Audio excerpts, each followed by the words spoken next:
Hey everyone, my name is Jermaine and welcome back to the Reading Room for Kids. I'm so glad to have you here. Let's dive into another wonderful story. And today's book is called How Rocket Learned to Read. Rocket loved to play. He loved to chase leaves and chew sticks. He loved to listen to birds sing. Every fall morning, after chasing leaves, Rocket would lie down in his favorite spot under his favorite tree. There, he sniffed the neighborhood smells and settle in for a good nap. But one day, a little yellow bird startled Rocket. Aha, my first student. Wonderful, she sang. Rocket was confused. Student, I am not a. But if I'm your teacher, the bird interrupted, then you must be my student.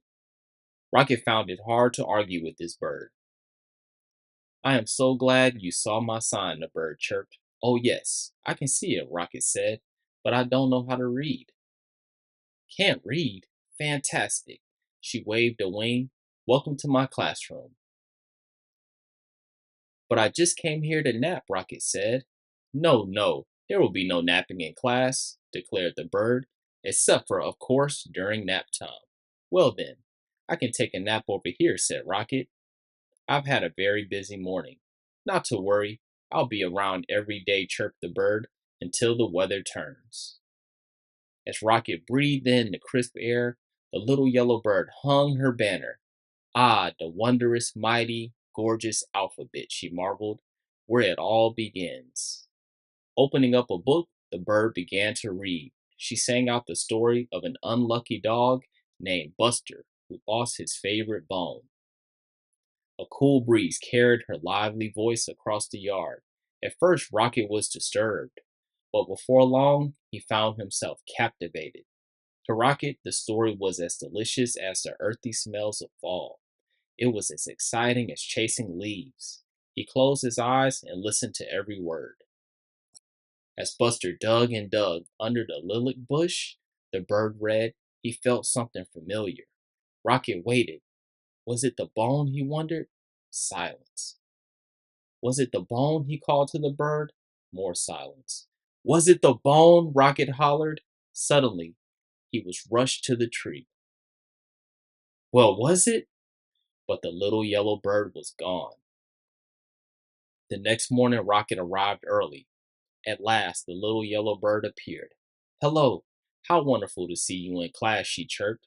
I can tell by your waggy tail that you are well rested. I'd like to hear the end of the story, please, said Rocket. It seems like a fine way to start the day, chirped the bird. She gave Rocket a name tag and began to read. Every day, Rocket returned to the little yellow bird's classroom. In the morning, the bird taught him a new letter until he had learned all the wondrous, mighty, gorgeous alphabet. Together, they sang out the signs that each letter makes and spelled the sounds they heard around them. With the G and many R's, they spelled Mr. Barker's growl. Grr. They spelled the sound of the wind, which was growing colder by the day. Soon they were spelling words like fall, from the gusty time of year, and red for the color of the leaves. And each afternoon, the bird read a story.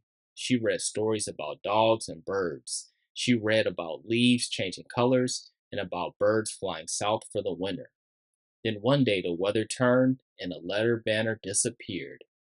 See you again in a glorious spring, the bird sang. And as she flew into the wintry sky, she called, Don't forget, words are built one letter at a time. The days grew shorter and the leaves fell from the trees. The grass became crunchy. Soon Rocket's classroom disappeared under the snow. He remembered the little yellow bird's alphabet and practiced his letters.